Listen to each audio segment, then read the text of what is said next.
Hi, it's Matt from tracyandmatt.co.uk and for unboxings.com, and here I have the Sony Ericsson C903, which is a Cybershot camera from Sony Ericsson. So we're going to have a quick unbox for you. Handset immediately on top, still packed in its cellophane there. And inside, quite nicely presented, we have a headset which has a standard Sony Ericsson connector on one end. We've seen these on pretty much all the Sony Ericsson handsets have these. And then we have an inline microphone with a push button, and then the actual headphones themselves, which are not great, to be perfectly honest with you. They're quite lightweight, but yeah, they're okay. If you're going to use this handset for a lot of audio, then I suspect you're probably going to want to use your own headphones, and you're going to want to get an adapter so you can use your own standard headphones. So also in the box we have the charger again, which has that proprietary Sony Ericsson style connector, again pretty typical. Inside the box for this review model I don't have any other instructions or cables or anything else, but bear in mind with a proper retail version of this handset you would have certainly at the minimum a manual and obviously the warranty card and everything else. This is a loan unit for review, so we don't have the full breakdown of everything in the box. So we have a 2.4 inch diagonal display, which is actually 240 by 320, so quarter VGA. It does have a built-in accelerometer, and it does claim to have a scratch resistant screen, so let's just peel that off the front there. You can see extremely glossy on the front, sort of a piano black, quite an attractive looking handset and quite small. You have a series of soft keys underneath, then your phone keys, menu button, and then a D-pad below that with a push button in the centre. So quite an attractive looking handset. On the left hand side we have that proprietary connector, so that's for plugging in our charger and our headphone cable, and we should also have had some sort of sync cable so that we can actually upload and download music to and from, and also photos to and from the handset onto the PC, but sadly that's not been included. Then we do have on the bottom we have a switch which is to help us get the back cover off. We'll have a look at that in a second. Then we have a dedicated camera button and another series of buttons on the side. We have up down volume control rocker, and then we have what looks like a play and a record mode button there to actually select the different camera recording modes. Just pull the back off. So on the back we have again a nice glossy black, piano black finish, and this whole cover does move down. So we move the whole cover down, which is right across the back, and then we'll reveal a 5 megapixel camera, which is autofocus and flash. There is also a very shiny area around the camera lens itself that would enable us to take self-portraits if we wanted to do so.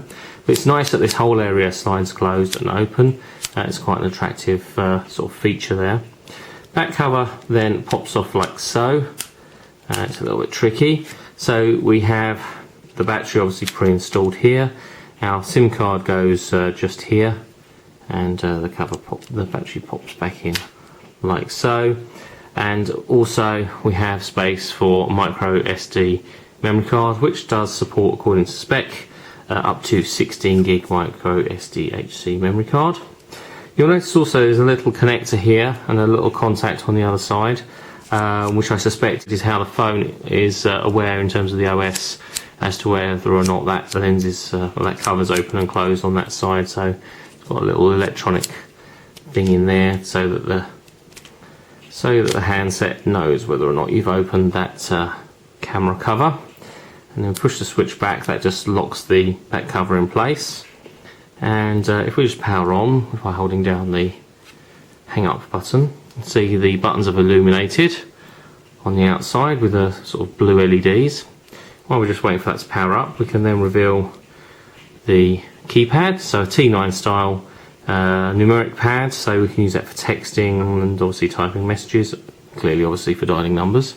You can see it's extremely flat. They are ever so slightly raised on the surface there, but they are membrane style. They do have a fairly positive click to them when you press them, and you can use that one-handed for texting, so it isn't too bad, but they aren't individual buttons, so it's not as perhaps easy to text without looking, put it that way. Unfortunately, with these Sony Ericsson handsets, they don't actually want to work without a SIM card installed, unfortunately. So without a SIM card, I can't really do too much with it, which is a bit of a shame. But I can run down the rest of the specification for you. It is quad band for GSM and dual band for HSDPA, and that's 1900 and 2100 bands for HSDPA. We do weigh only 95 grams, so pretty lightweight and quite a small handset in your hand. Pretty impressive. As I say, that camera on the back is a 5 megapixel autofocus, which is quite cool. Dimensions 97mm from top to bottom, 49mm wide, and only 16mm thick. Quite lightweight, certainly going to sit that in your pocket quite easily. Built-in memory is only 105 meg, so if you're going to use it for taking many photos or putting any audio and everything else on the handset, you're certainly going to want to use that MicroSD card. Do have built-in Bluetooth 2 with A2DP support. Obviously we have a USB, although the cable is missing, but that connector there does support USB for synchronizing and transferring your files from device to hand to computer and back again.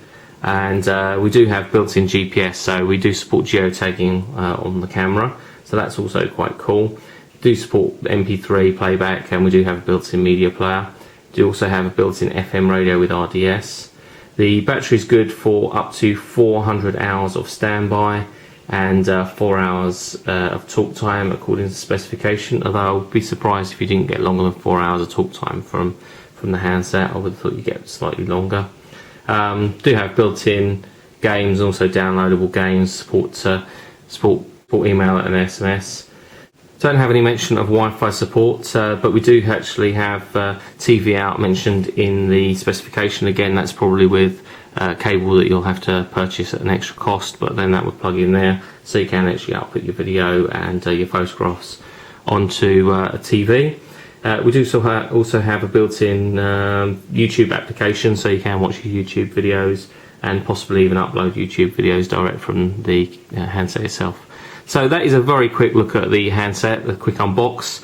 We'll have a proper detailed review for you on tracyandmatt.co.uk over the next couple of weeks. And if you're a fan of unboxing videos, why don't you check out the others that we have on unboxings.com.